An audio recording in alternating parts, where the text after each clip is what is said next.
दुनिया में कुछ लोगों के पास ये कमाल की खूबी होती है कि वो किसी को एक नज़र देखकर ही अंदाज़ा लगा लेते हैं कि कौन किस तबीयत का मालिक है, और मेरे वालिद के अंदर भी ये खूबी पाई जाती थी। मगर हम बच्चों को बड़े और तजर्बाकार वालिदैन की कदर करने की ज़रूरत ही महसूस नहीं होती। मुझे आज भी वो रात याद है। वो मेरी ज़िंदगी की सबसे बुरी रात थी। इस वक्त मेरी उम्र बहुत कम थी और मुझे नहीं पता था कि जो हो रहा है इसकी वजह क्या है। मैंने देखा कि आधी रात को मेरे बाबा ने मेरी माँ पर चलाना शुरू कर दिया। उनको बाबा बहुत बातें सुना रहे थे कि तुम एक बड़ी औरत हो, तुम अच्छी औरत नहीं हो। यहाँ तक तो ठीक था। मुझे लगा कि शायद उनकी लड़ाई हो रही है, क्योंकि उससे पहले भी वो लोग काफ़ी झगड़ते रहते थे। लेकिन असल फिक्र की बात तो तब हुई जब मेरे बाबा ने मेरी माँ को आधी बात को घर से निकल जाने को कहा। मेरी माँ उनके पैरों में बैठी थी और कह रही थी कि मेरा क्या कसूर है, मैं कहाँ जाऊंगी, अगर मुझसे कोई गलती हुई है तो माफ़ कर दिया जाए। लेकिन मेरे बाबा जो फैसला कर चुके थे, उन्होंने कहा कि मैं बेवकूफ़ और जालिम मर्दों की तरह तुम्हें चला चला कर तलाक नहीं दूंगा।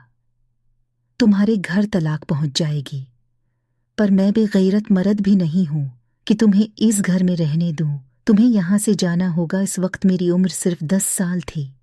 मैंने कहा कि मेरी उम्मी को क्यों घर से निकाल रहे हैं, तो मेरे बाबा ने कहा कि तुम्हें बीच में बोलने की ज़रूरत नहीं है। तुम्हें नहीं पता ये किस कसम की औरत है। बस यही बात मैंने उनकी ज़बान से सुनी और मुझे मेरे दादा वहाँ ले गए, वार दे गए। उसके फिर मोहने उम्मी को नहीं देखा। हम लोग बहुत खानदानी अमीर थे।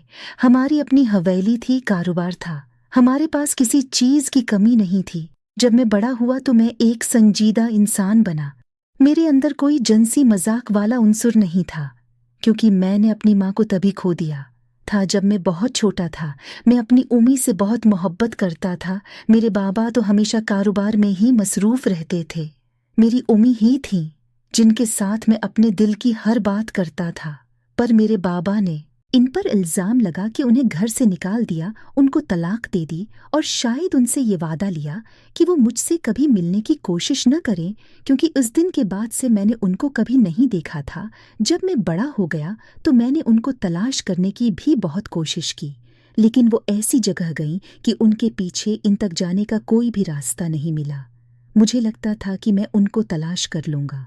आखिर उन्होंने ऐसा भी किया था, लेकिन बाबा ने ये बात कभी नहीं बताई। उनसे कई बार पूछा, लेकिन बाबा अभी भी जिंदा थे, अपने कमरे में रहते थे। अब कारोबार को मैं देखा करता था। बाबा को बहुत सी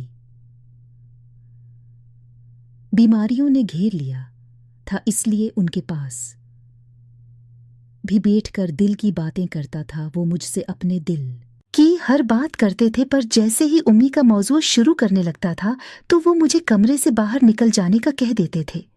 जैसे उनको पता चल जाता था कि मैं यही जानने के लिए इतनी देर से बैठा था। उनको मुझ पे गुस्सा भी आ जाता।